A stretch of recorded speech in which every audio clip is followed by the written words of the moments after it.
Hello everyone. Today I will tell you a story. The story is titled, Lou and the Gentle Footsteps Around the House and quote.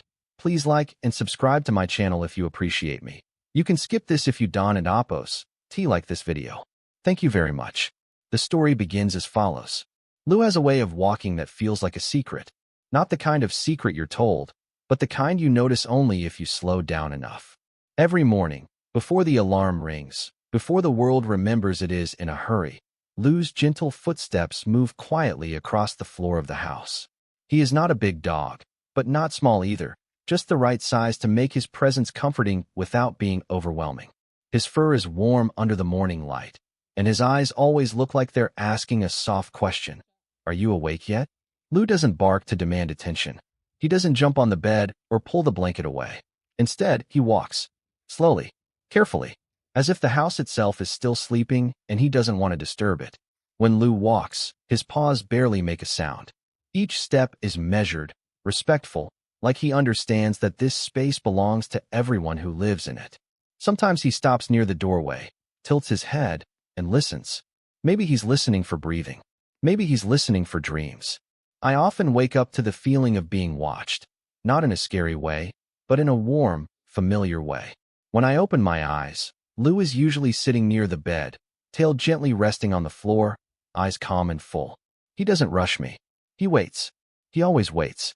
The house at that hour is quiet. The floor is cool. Light slips in through the curtains in thin lines.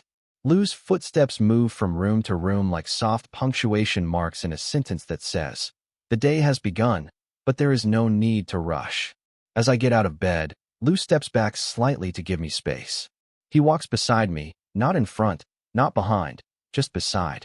In the kitchen, while I make coffee, Lou sits on his favorite spot near the window. He watches the world outside with interest, but no urgency. Birds land on wires. A neighbor passes by. Life moves, but slowly. Lou's gentle way of walking feels like a reminder. A reminder that you don't have to announce your presence loudly to matter. That moving softly doesn't mean being weak. That kindness can exist in the smallest actions, like how you place your feet on the floor. The middle of the day is where most lives become loud. Phones buzz. Thoughts overlap. Responsibilities stack on top of each other until the air feels heavy. But Lou remains the same. While I work, Lou follows his quiet routine. He walks from the living room to the hallway, then back again. His footsteps never interrupt my thoughts, yet somehow they ground me. When I'm too focused on a screen, Lou appears near my chair, placing his head gently against my leg. Not pushing, not demanding, just being there. Sometimes he walks into the room, realizes I'm busy, and turns around without a sound. Other times, he circles once before lying down, carefully folding his paws beneath him like he's arranging himself into comfort. Even rest, for Lou, is done with intention. In the afternoon, sunlight moves across the floor.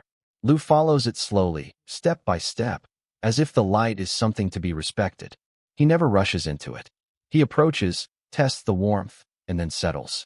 Watching him feels like watching someone who truly understands how to live inside a moment. What makes Lou special isn't just that he's quiet. It's why he's quiet. His footsteps aren't soft because he's afraid. They're soft because he's aware. Aware of space. Aware of others. Aware of the shared rhythm of the home. When I feel stressed, Lou notices before I do. My steps get heavier. My movements sharper. Lou responds by walking closer, slower, softer, as if he's trying to balance the energy of the room. He reminds me to breathe without saying a word. In those hours between morning and evening, Lou teaches without teaching. He shows me that presence doesn't need noise. That love doesn't need instructions. That being gentle is an active choice, not a passive trait. As evening arrives, the house grows quiet again, and Lou's gentle footsteps continue their familiar path. Watching him move through the home reminds me of something deeply important about our modern lives. We move too fast, too loudly, and often without awareness of those around us. Lou's way of walking teaches us how to live better with both animals and people. He shows that respect begins with awareness of shared space, shared emotions, and shared time. In today's world, where stress and noise dominate, learning to move gently can transform our relationships. We can speak more kindly, listen more fully, and act with more patience. From Lou, we learn that animals are not just companions. They are teachers. They show us how to slow down, how to be present, and how to care without conditions. By observing and respecting their nature, we create a bond built on trust rather than control. In daily life, we can apply Lou's lesson by choosing gentleness, walking into conversations without aggression, entering relationships without force, and living without constant urgency. When humans learn to live with animals in harmony, we also learn to live better with ourselves. Lou's soft footsteps remind us, a gentle life leaves the deepest impact.